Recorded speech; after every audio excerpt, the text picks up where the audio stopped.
Kyle Van Noy, a couple of Super Bowl championship rings with the Patriots. So what a great story for you. You and I had talked. You were sitting here in L.A. thinking, is somebody going to come and get me? And then one of the best franchises in the league does. You have a nice mix in Baltimore of young and old, but now you're a free agent. Let's talk about Mahomes. You played with Brady, practiced against him forever. You had some success against Mahomes. Do you, because of Patrick's ability to move and who he is, do you game plan differently, Kyle? Are games different? Is a Mahomes game different for you? Yes, I think they are different. I think he's up in that category now of the Tom Brady, Aaron Rodgers, Peyton Manning, where you do definitely get a little bit more ready, more prepared. I mean, you already do those things, but I think it's just an added layer. You know what you're going to get out of him and offense and Andy Reid, and you just got to be ready to go. You know, you got to know every time, every snap, he's going to be locked in. And I think, to me, the difference with him this year is that he's locked in each and every play, especially in these playoffs. He hasn't had many attempts at throwing picks and causing turnovers, and that's been a plus for their offense, and that's why they've been able to be where they're at right now in the Super Bowl. The times you've had to be lined up against Travis Kelce, what's the biggest challenge facing and guarding him? It's funny you asked this, right? You didn't see the game, obviously. I had a 15-yard penalty on him. So he got the best of that game. But honestly, to be physical with him, it's hard to do because he's bigger than your corners that match up. He's also faster than linebackers, but now he's not as fast anymore, but he's still craftier than most linebackers, which causes havoc. Now, you would like a safety, but it's also tough, too, because you have Patrick Mahomes throwing him the ball, giving it to him in places that are just no one else can catch but Travis Kelce.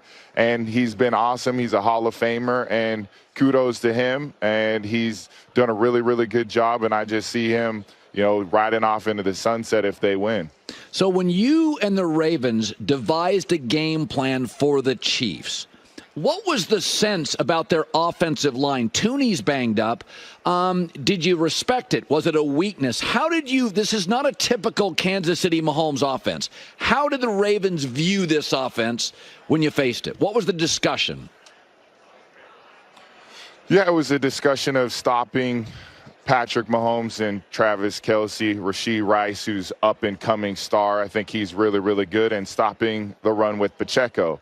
First off, we didn't start fast. That was the biggest issue in this game. They started off the game really well. They did a good job in their 15-play script, which is what I mean by that is Andy Reid has probably the best 15-game script besides Shanahan and McVay to open up a game, is where they game plan all week of what they're going to do with their first 15 plays.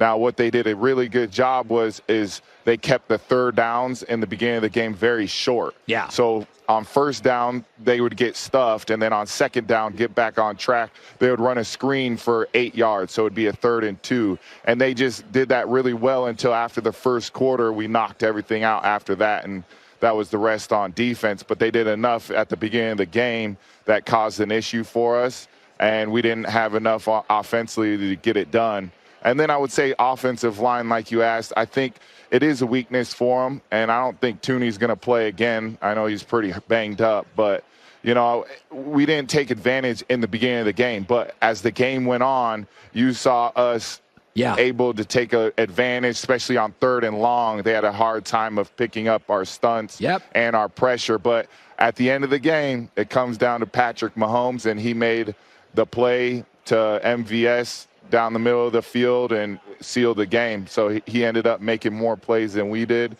and winning the game. And then the turnovers killed us, the 3 turnovers. But, I mean, they should have blew us out, right? 3 turnovers in a game, and it's still 17-10.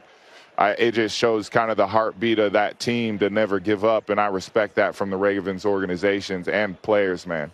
All right, you also faced in Week 16, you had some success. You had a sack against Brock Purdy. Now, Trent Williams is an all-timer. That offensive line isn't great, but the weapons they present, Debo, Ayuk, Kittle, McCaffrey, even the backups are good. When you faced San Francisco, you guys had your way with them. What was your secret sauce to slowing down that offense of San Francisco? I would say just presenting different looks to Brock Purdy. I think people forget that he's still young.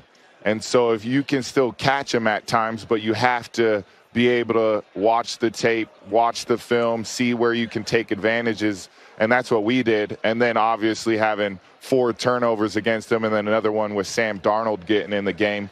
But really just attacking Purdy mentally and then as well as physically. I don't think the Niners have been touched up like we gave it to them, and pause. But that's just something that a brand of football the Ravens play with, the violence, and we were able to do that against the Niners, who usually do that to other teams.